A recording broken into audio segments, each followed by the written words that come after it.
Bonjour à tous et bienvenue sur cette vidéo bimensuelle, une tradition maintenant. J'espère que vous vous portez tous bien dans ce climat un petit peu perturbé et on va le voir justement avec le thème de la prochaine nouvelle lune qui aura lieu le 28 février. Et donc une pleine lune dans le signe des poissons, mais le soleil et la lune ne seront pas seuls dans ce signe, et ça va nous donner une impression de flou, d'ailleurs une impression de flou qu'on ressent déjà, hein. Je ne sais pas si vous avez remarqué, mais au niveau national, international, tout ce qui est politique, les négociations, on a un peu de mal à suivre, il faut le dire, c'est compliqué, on ne comprend plus qui est de quel côté, qui a les intérêts avec qui, enfin c'est très compliqué avec Trump là qui a en plus Jupiter en plein milieu de son soleil sur sa maison 10, donc lui ça lui donne une pêche incroyable et puis du coup le reste du monde a du mal à comprendre. Bon, apparemment Vladimir Poutine comprend, mais eh bien c'est une période de flou total et on va regarder justement la carte de cette prochaine nouvelle lune pour comprendre un petit peu qu'est-ce qui se joue en ce moment et quelles sont les énergies du moment. Donc voici la carte, bien sûr, pour mieux comprendre. Donc comme toutes les nouvelles lunes, c'est une conjonction entre le soleil et la lune qui démarre le cycle lunaire. Donc c'est un moment toujours très important dans le mois. Une fois par mois, le soleil a rendez-vous avec la lune, comme on dit, et donc initie de nouvelles énergies. Et là, on est en poisson, donc une nouvelle lune toujours très importante puisqu'elle termine le cycle du zodiaque. C'est la dernière nouvelle lune de l'année zodiacale, hein. La prochaine aura lieu dans le signe des béliers, donc on aura démarré quelque chose de nouveau, mais là c'est un cycle de transition et à plusieurs titres parce que il n'y a pas que le soleil et la lune, comme je vous le disais, dans ce signe. Donc comme vous pouvez le voir, on a Saturne qui est ici, ça fait depuis 2023 qu'elle y est, elle va en sortir fin mai 2025 pour arriver en bélier. Et puis on a également Neptune qui est là depuis beaucoup plus longtemps, elle depuis 2012, et qui s'apprête dans un mois à peu près, donc à la fin du mois de mars, de faire son arrivée en bélier. Alors un changement de signe c'est vraiment très important pour une planète lente, notamment comme Neptune, étant donné qu'elle met vraiment longtemps pour traverser un signe, elle met 165 ans pour faire le tour du zodiaque, et là elle s'apprête à repartir pour un tour, on va dire, hein. Elle revient en bélier, donc elle va revenir sur des énergies de commencement. Donc on est vraiment sur une période de grande transition en ce moment, qui va durer un petit peu plus longtemps d'ailleurs que ce cycle lunaire, puisque eh bien, vous voyez, on a Mercure ici qui est aussi en poisson. On expliquera aussi qu'est-ce qu'il pourra faire ce Mercure dans le signe des poissons en ce moment. Mais il va aller très vite dans le signe du bélier, rejoindre Vénus ici, comme vous le voyez. Elle est déjà en bélier, mais elle ne va pas y rester longtemps puisque le 2 mars déjà, elle va entamer sa rétrogradation et revenir dans le signe des poissons. Mercure va faire la même chose à peu près 3 semaines après, et étant donné qu'elles n'ont pas le même cycle de rétrogradation, que pour Vénus c'est 2 fois plus long, et bien elles vont revenir en même temps dans le signe du bélier à la fin mars à peu près. Mais ça, on ne va pas trop en parler sur cette vidéo, c'est un sujet quand même assez complexe et je vous ferai une vidéo spécifique la semaine prochaine pour justement parler de ces phénomènes de double rétrogradation qui sont à mon sens très importants ici. Alors, si vous m'avez suivi ces derniers mois ou que vous suivez l'actualité astrologique, eh bien, vous savez peut-être que le printemps va être très fort au niveau énergétique, notamment avec l'arrivée de Mars qui va revenir dans le signe du Lion et qui va faire face à Pluton. Eh bien, là, au moment de la nouvelle lune, Mars a déjà repris son mouvement direct, hein. Elle était en rétrogradation jusqu'au 24 février. Donc, c'est pour ça que dans mes dernières vidéos, je vous disais que, eh bien, ça ne servait à rien de se démener, que toutes nos actions n'avaient pas forcément beaucoup de chances de voir être couronnées de succès. En gros, c'était vraiment une période de repos, une période d'introspection sur nos actions. Et au moment de cette nouvelle lune, eh bien, le retour en direct de Mars ne sera pas neutre puisque Mars est dans le signe du Cancer, un signe en trigone au signe des poissons, 2 signes d'eau qui vont se compléter. Et vraiment, le trigone, c'est vraiment le mariage le plus parfait entre 2 signes, étant donné qu'ils ont le même élément. Donc là, ça va reprendre, ça va pouvoir bouger. Mais le problème, c'est que avec toutes ces énergies en poisson, regardez, au moment de la nouvelle lune, 5 planètes en poisson, eh bien, ce sont des énergies de confusion, de flou, d'illusion. Et le fait qu'on ait une conjonction ici entre Neptune et Mercure, Neptune qui est justement la planète des poissons, la planète des rêves, de l'imagination, de l'illusion. On n'est pas vraiment sur Terre avec Neptune. Et Mercure, c'est la planète du discernement, hein, c'est la planète de la réflexion, de l'intellect, du raisonnement. Et bien là, justement, notre raisonnement va être certainement altéré, peut-être pas seulement autour de la nouvelle lune, hein, ça peut déjà commencer. D'ailleurs, Mercure est déjà dans le signe des poissons, et surtout depuis le 18 février, où le soleil est entré aussi déjà en poisson, donc un peu avant cette nouvelle lune, on va ressentir cette énergie de flou là.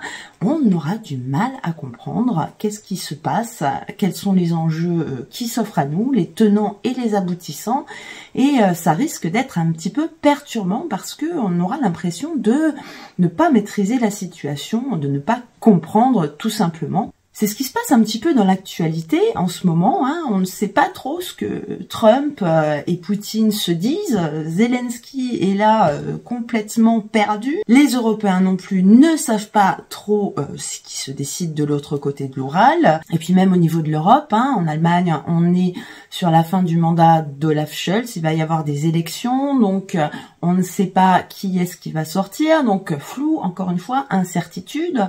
En France, on a cette histoire Betaram qui prend une ampleur incroyable.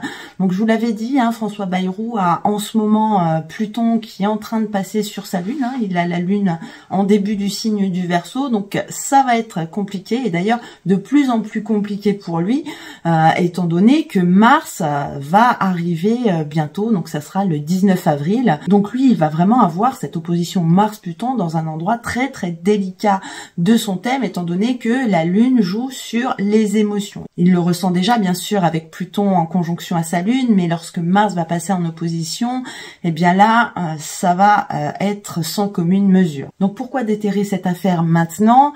On est sur la lune de François Bayrou, la lune représente le passé, donc forcément il se fait rattraper par son passé. Ça aurait pu être ça aurait pu être autre chose. Mais dans ces énergies poissons aussi, on peut se dire qu'on veut nous cacher quelque chose. Est-ce que ce n'est pas l'arbre qui cache la forêt? Est-ce qu'on n'essaye pas de faire diversion par rapport à quelqu'un qui justement révèle des scandales outre-Atlantique? Voilà, on pourra se poser des tas de questions, en tout cas, que ça soit bienveillant ou malveillant, en tout cas, nous sommes dans des énergies comme ça où on ne pourra pas comprendre ce qui se passe et ça peut être assez frustrant. Alors au niveau personnel, faites très très attention là parce que je reviens sur cette conjonction Mars-Neptune. Regardez, elle est également en conjonction avec le nœud lunaire nord. Et au départ, cette conjonction Mercure-Neptune affecte toujours notre discernement, mais le fait qu'elle soit en Poisson en plus, c'est vraiment des moments où on ne fera pas attention, on ne sera pas attentif, et attention à tout ce qui est arnaque, ne pas tomber justement dans un piège. Donc restez très très vigilant lorsque vous faites quelque chose. Si on vous demande par internet, par mail ou par SMS d'aider quelqu'un, ça peut être des comptes piratés. Faites très très attention parce que là il y a vraiment un problème de vigilance là qui risque de se poser. Donc dans ces moments-là, même si Mercure n'est pas rétrograde, eh bien on redouble de vigilance parce que justement on n'a pas tous les éléments pour comprendre. Et puis, entre cette conjonction et la nouvelle lune, nous retrouvons Saturne. Saturne va ici être très très importante pour le coup. Alors vous allez me dire, ça fait longtemps qu'elle est dans le signe des Poissons, on doit s'habituer maintenant, mais regardez le beau trigone qu'elle fait avec Mars. Donc Mars tout fraîchement réveillé, et donc là, ça va lui donner la pêche, une envie d'entreprendre en tout cas, puisque les deux ensemble ont cette volonté justement, cette volonté de se réaliser et de démarrer aussi quelque chose. Donc Mars, le démarrage, l'impulsion, et Saturne, la stabilité, la réalisation concrète. Donc dans le signe des poissons, ça ne sera pas encore peut-être très bien dessiné. Les contours d'un projet pourraient être flous. Mais en tout cas, pendant ces derniers mois, lorsque Mars a rétrogradé, vous avez peut-être eu envie de faire quelque chose de nouveau, de trouver un nouveau sens à votre vie. Et peut-être que maintenant, vous vous demandez comment vous pourriez réaliser ce rêve. Eh bien, il y aura des possibilités de réalisation concrètes, mais ce n'est pas pour tout de suite, puisque Saturne est encore en Poisson. Il va falloir attendre fin mai qu'elle aille en Bélier, et là, ça va vraiment être une période de renouveau. Là, on va encore être dans une période de préparation. Il y a des choses qui vont se dissoudre autour de nous. C'est encore une période pour nous de mettre fin à tout ce qu'on avait en cours, tous nos dossiers qui ne sont pas terminés. Il n'est plus temps de procrastiner comme ces 2 premiers mois de l'année. Maintenant, il faut relever les manches et finir tout ce qu'on avait commencé pour partir plus libre. Alors quand je dis terminer, c'est peut-être aussi abandonner quelque chose. C'est peut-être aussi se dire, eh bien, j'avais été dans une mauvaise direction, je ne me sens plus d'aller par là, donc j'arrête et puis je refais autre chose. Là, ce qui va vraiment être important dans ce cycle, c'est vraiment de clore quelque chose. Donc que ce soit au niveau relationnel, un conflit avec une personne, il va falloir y mettre un terme, soit en se réconciliant, soit en coupant les liens définitivement. Voilà, mais en tout cas, vraiment faire place nette sous ce courant de flou. Eh bien, peut-être que c'est l'intuition, l'intuition qui est vraiment connectée au signe des Poissons. L'intuition qui va nous porter là sur cette lunaison. Donc là, si j'avais un conseil à vous donner, suivez vraiment votre intuition plutôt que votre raisonnement, tout en étant vigilant et en n'engageant rien en fait. Préparez-vous tout simplement, envisagez des projets, envisagez la faisabilité de ce que vous avez envie. C'est vraiment un moment pour ça. Et puis toutes les poussières qui sont sous le tapis, eh bien on passe un coup d'aspirateur dessus. Et puis comme ça, on est tranquille et on va pouvoir redémarrer la saison Bélier tranquillement, sereinement, et puis avec l'esprit beaucoup plus léger. Et puis, il y a un dernier aspect qu'on voit sur cette carte, et non des moindres, les plus aguerris d'entre vous l'auront certainement repéré, c'est ce carré ici, entre la nouvelle lune et Jupiter, qui se trouve à 12 degrés du signe des Gémeaux. Donc Jupiter, ça fait depuis le 4 février qu'il est revenu en mouvement direct, il a avancé et se retrouve là dans la position la plus délicate avec cette nouvelle lune. Et cet aspect est vraiment redondant là avec cette conjonction dont je vous ai parlé tout à l'heure entre Mercure et Neptune, puisque on lie justement les 2 signes de Mercure et Neptune, c'est-à-dire la nouvelle lune Poisson, le signe de Neptune, et puis Jupiter, Gémeaux, le signe de Mercure. Donc vous voyez, quand il y a des aspects redondants comme ça sur une carte, eh bien on nous alerte d'autant plus. On nous dit là, attention, là c'est des gros warnings, possibilité d'erreur, excès de confiance avec Jupiter qui vient de se réveiller, qui voit un petit peu dans le signe des Poissons cette nouvelle lune un petit peu d'un mauvais œil. On a encore un peu cet effet de carré entre Saturne et Jupiter, même si on n'est plus qu'à 8 degrés d'orbe, mais attention puisque eh bien Jupiter va avancer très vite et le carré va donc se reformer au mois de juin.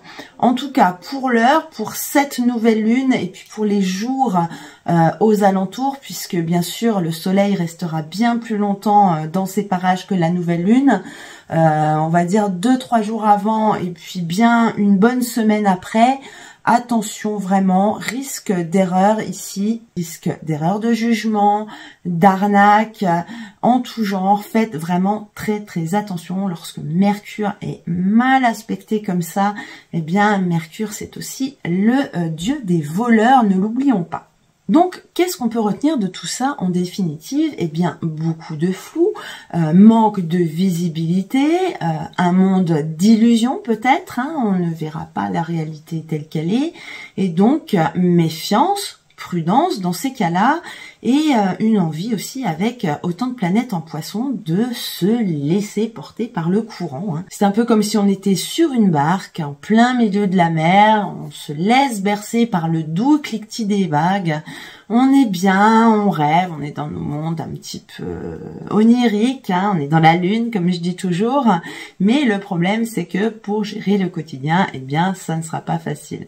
Donc voilà, si vous avez envie de méditer peut-être un petit peu plus, de vous concentrer sur quelque chose, en tout cas avec toutes ces énergies Poissons, il y aura énormément de réceptivité. Donc ça c'est le point positif. Vous pouvez faire aussi attention aux synchronicités, les rêves aussi, faites très attention si vous faites des rêves.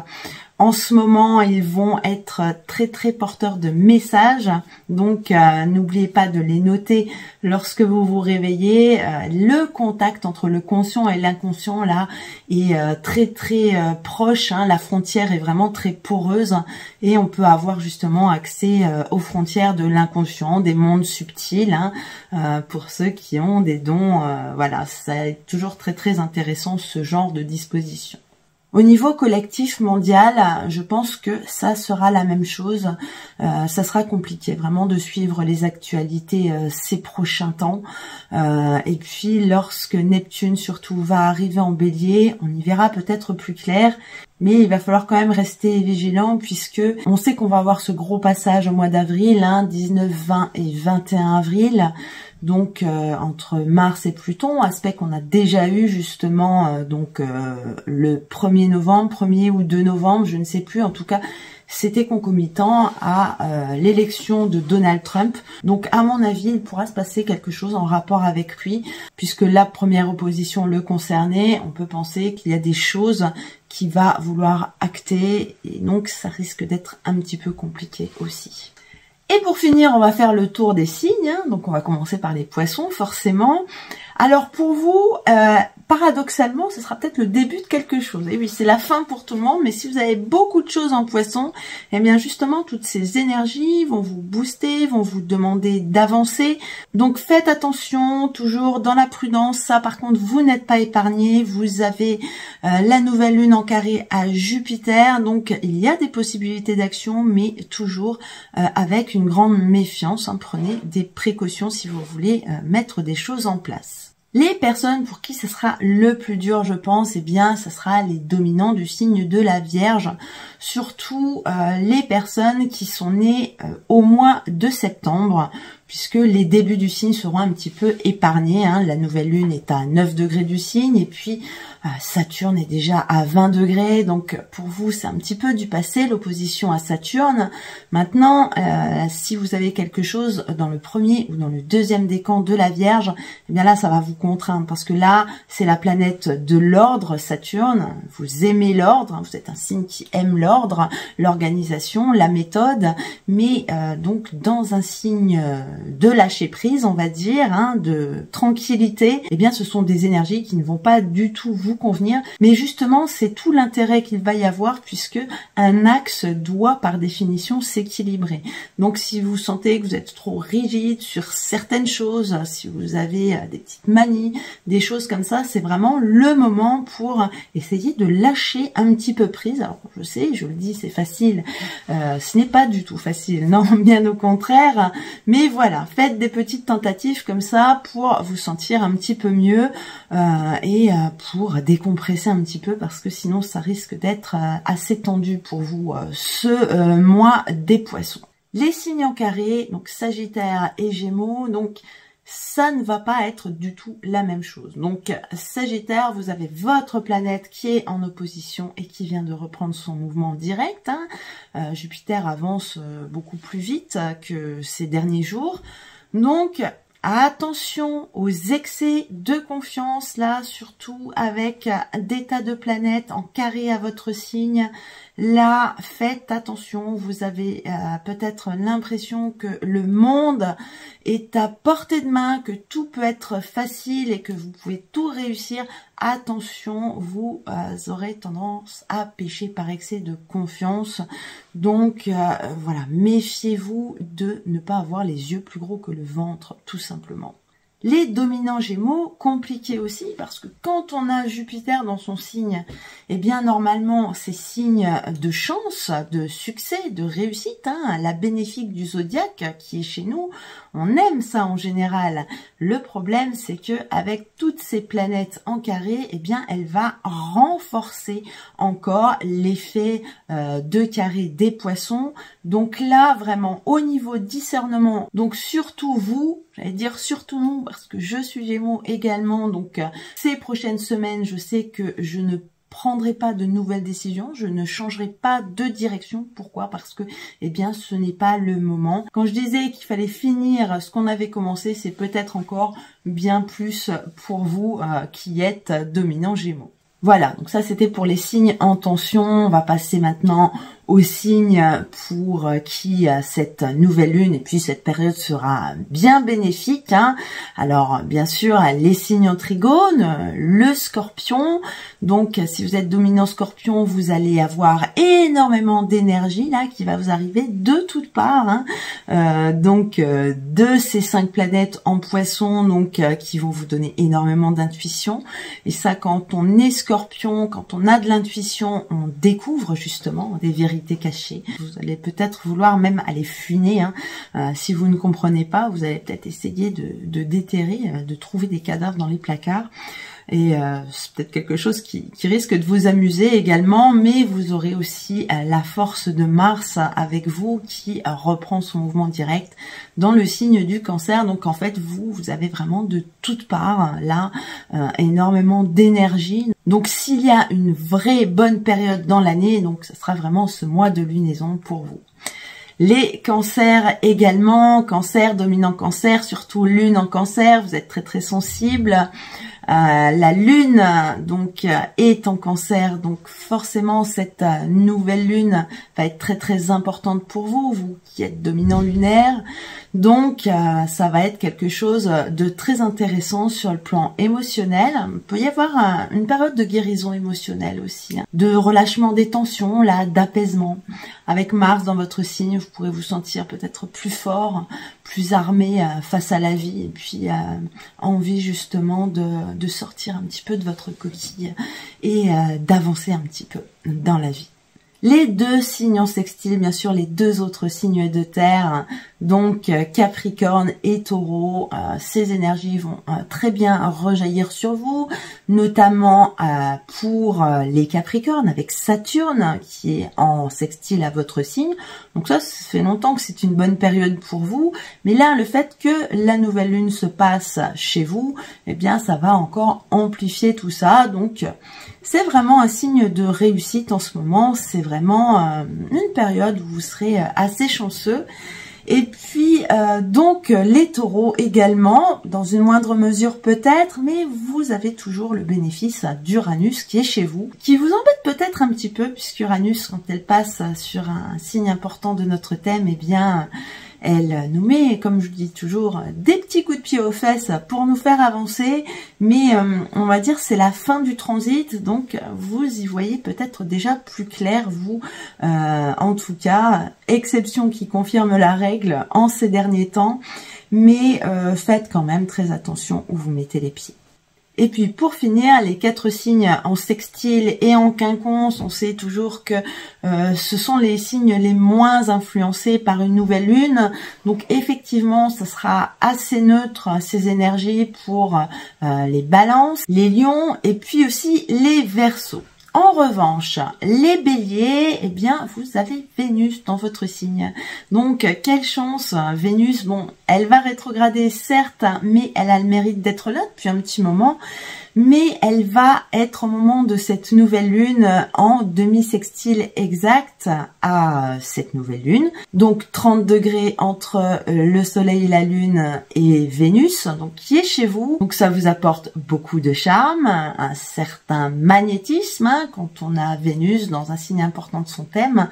eh bien, on dit toujours aussi que c'est la petite chanceuse du zodiaque. On a toujours un petit peu plus de chance et puis on a plus de facilité à séduire, mais aussi à convaincre. Donc, pour les amours, ça peut être pas mal, mais également au niveau professionnel, si vous avez un dossier à présenter et que, eh bien, vous devez justement faire valider quelque chose, eh bien, ça pourra toujours être pratique d'être perçu de manière agréable, tout simplement. Et voilà, donc je pense avoir tout dit ce que j'avais prévu de dire sur cette vidéo. Donc en résumé, une fin de cycle, le début de quelque chose qui s'amorce un petit peu là, qu'on ne voit pas trop bien arriver. Donc on ne s'inquiète pas tant qu'il n'y a pas à s'inquiéter, bien entendu.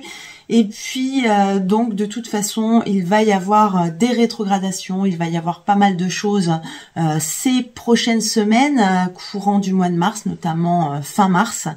Et donc, moi, je reviendrai très très bientôt pour vous donner plus d'explications, donc, dans cette période qui est vraiment très très mouvementée. Donc voilà, je vous souhaite de profiter au mieux de toutes ces énergies de détente. Et donc, je vous retrouve très très bientôt pour plus d'explications sur justement ces deux rétrogradations simultanées de Mars et Vénus. Voilà, donc à très très bientôt et prenez soin de vous.